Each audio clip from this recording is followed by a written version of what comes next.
नमस्कार शेतकरी बांधवांनो, पुण्यश्लोक अहिल्यादेवी होळकर शेतकरी कर्जमुक्ती योजनेची पहिली यादी आल्यानंतर दुसरी यादी कधी येणार याची सर्व शेतकरी वाट पाहत आहेत. सहकार विभागाकडून याबद्दल अत्यंत महत्त्वाची आणि अधिकृत तारीख समोर आली आहे.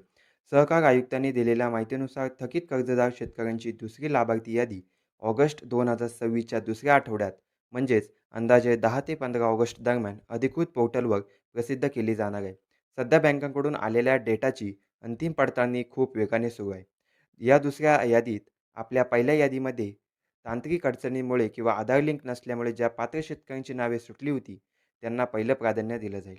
ज्यांचे पीक कर्ज 30 सप्टेंबर 2025 रोजी थकीत होते, अशा राहिलेल्या सर्व शेतकऱ्यांची नावे या यादीत असतील. यादी जाहीर झाल्यानंतर अधिकृत पोर्टलवर आपले नाव तपासा आणि नाव दिसताच जवळच्या आपले सहकार सेवा केंद्रात जाऊन आधार प्रमाणीकरण म्हणजेच ई-के-वाय-सी करून घ्या. तरच कर्जमाफीचे पैसे बँकेत जमा होतील. माहिती आवडली असल्यास व्हिडिओला लाईक करा, शेअर करा आणि चॅनलला सबस्क्राईब नक्की करा. धन्यवाद.